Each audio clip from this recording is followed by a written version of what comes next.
Halo semuanya, kembali lagi saya bersama Okan dan kali ini kita akan bahas mengenai pinjaman online ya atau perspektif saya terhadap pinjol.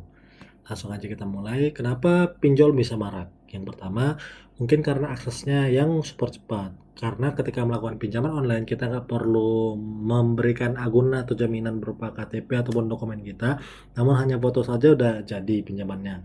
Cuman di balik kegampangannya itu ataupun kemudahan itu terdapat ancaman yang bunga tinggi.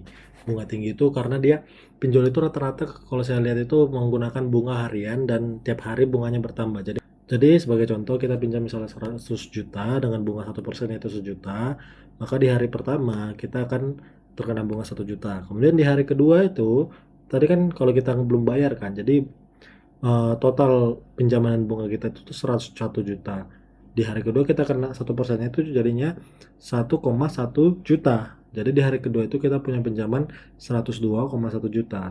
Jadi itulah ancaman bunga tingginya. Biasanya nggak disebutkan ya bukan nggak disebutkan tapi biasanya disembunyikan dengan tanda petik ya disembunyikannya itu. Jadi kayak syarat dan ketentuan berlaku ketika kita baca syarat dan ketentuannya ternyata ada sistem kayak gitu. Jadi itulah yang saya sebut ancaman jebakan utang.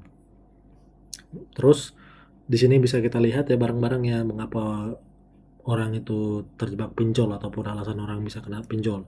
Yang pertama, kemudahan proses pengajuan yang tanpa jaminan fisik yang tadi udah kita bilang. Kemudian yang kedua, rendahnya indeks literasi keuangan masyarakat kita.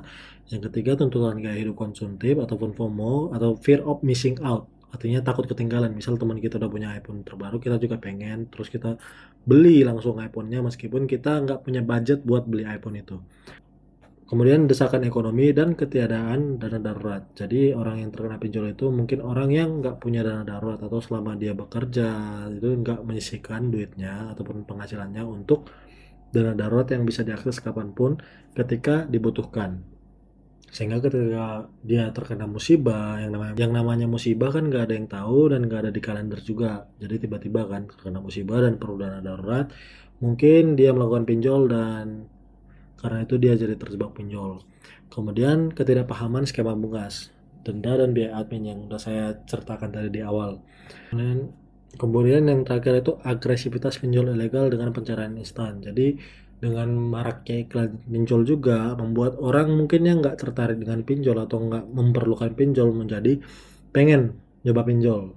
Kenapa? Karena siapa sih yang nggak mau uang cepat ada ya. Untuk peran strategis pemerintah itu yang pertama itu pemerintah perlu melakukan pengawasan ketat. Pengawasan ketat itu dengan memperkuat wewenang Otoritas Jasa Keuangan ataupun OJK dalam memonitor regulasi kepatuhan platform TechFin, teknologi finansial ataupun pinjol yang berizin secara komprehensif. Kemudian, yang kedua itu melakukan pemberantasan pinjol yang ilegal. Dan yang ketiga, peran strategis pemerintah itu bisa melakukan edukasi nasional dengan mengintegrasikan kurikulum literasi finansial ataupun meningkatkan SDM kita ya mengenai finansial dari tingkat sekolah menengah, perguruan tinggi, hingga kampanye masif di media sosial. Jadi nggak cuma pinjol doang yang punya kampanye masif melalui iklannya, pemerintah juga perlu melakukan itu. Kemudian untuk panduan bijak sebagai konsumen itu, yang pertama alokasikan untuk kebutuhan produktif. Jadi ketika kita melakukan pinjaman, baiknya digunakan pinjaman untuk hal yang mendesak atau memang modal usaha, bukan gaya hidup konsumtif yang tadi saya bilang FOMO. Kemudian yang kedua, sebelum kita melakukan pinjaman itu, wajib kita cek legalitasnya di OJK. Kemudian yang ketiga, kita harus pahami juga kontrak finansial itu. Jadi syarat dan ketentuan kontraknya kita harus baca detail, kita harus pahami dan sebelum kita melakukan setuju ataupun mengambil pinjaman, kita harus udah paham risiko yang ada di pinjaman tersebut. Yang keempat, kita juga harus mengukur kemampuan kita untuk membayar. Penghasilan kita berapa, apakah cicilan bulanannya itu ataupun cicilan harian tergantung pinjolnya, itu bisa nggak kita bayar. Untuk peran kita sebagai mahasiswa, kita itu agent of change. Jadi kita harus menjadi role model keuangan yang sehat dengan menerapkan manajemen keuangan pribadi yang cerdas dan menghindari gaya hidup impulsif di lingkungan pertemanan kita atau circle kita.